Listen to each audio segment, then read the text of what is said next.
নমস্কার বন্ধুরা, আপনাদের সবাইকে নতুন একটি ব্লগে স্বাগত জানাই। এখন তো বাজে সকাল 6টা। এখন থেকে ব্লগটা শুরু করলাম। দেখুন, আজকে তো পঞ্চমী। আর দেখুন, কালকে ছেলে স্কুল থেকে যে স্কুলে অনুষ্ঠান হয়েছিল সেখান থেকে বেলুন কতগুলো নিয়ে আসছে। আর আমার ছেলে দেখুন এখনও উঠছে না ঘুম থেকে। আজকে আবার ও নাকি মামা বাড়ি যাবে। এদিকে মামা বাড়িও যাবে তাড়াতাড়ি, এদিকে ঘুম থেকে উঠবে না। আমি বলেছি এই বইগুলো একটু গুছিয়ে রাখ, বইপত্রগুলো যে অবস্থা হয়েছে। বাইরে তো সুন্দর রোদ উঠছে বন্ধুরা, কিন্তু আবার কখন বৃষ্টি নামে। দেখুন কত সুন্দর সোনালি রোদ উঠেছে।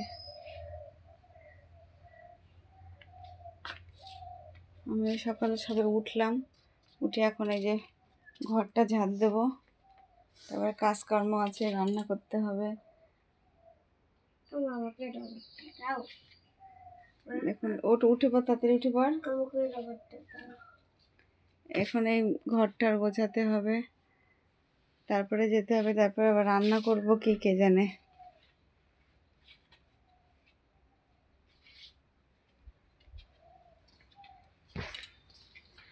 দেখুন বন্ধুরা, লেবু পড়ে পড়ে কি অবস্থা।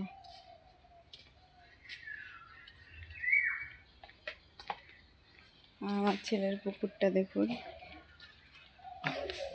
আমরা কতদিন বাড়ি না থাকলে পুকুরটার কি হাল হবে কে জানে।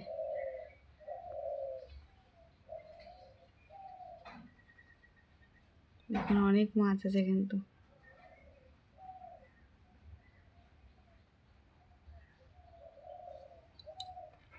আর আমাদের ওখানে জল এখনো সেই রয়েই গেছে।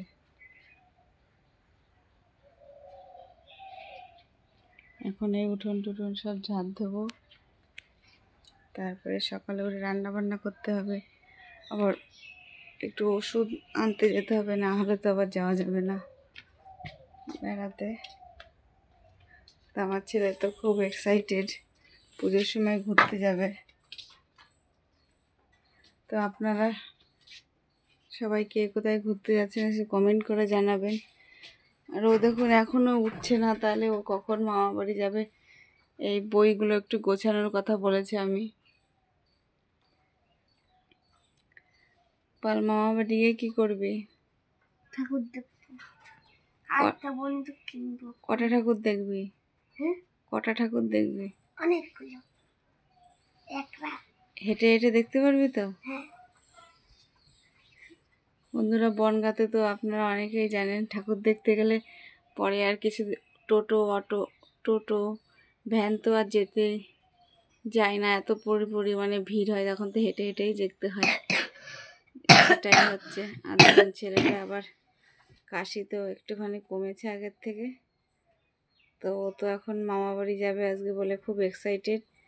তো বন্ধুরা, আপনাদের সবার যদি ভিডিওটা ভালো লাগে প্লিজ লাইক করবেন, শেয়ার করবেন, কমেন্ট করে দেবেন আর আমাদের পাশে থাকবেন। দেখা হবে নেক্সট ব্লগে।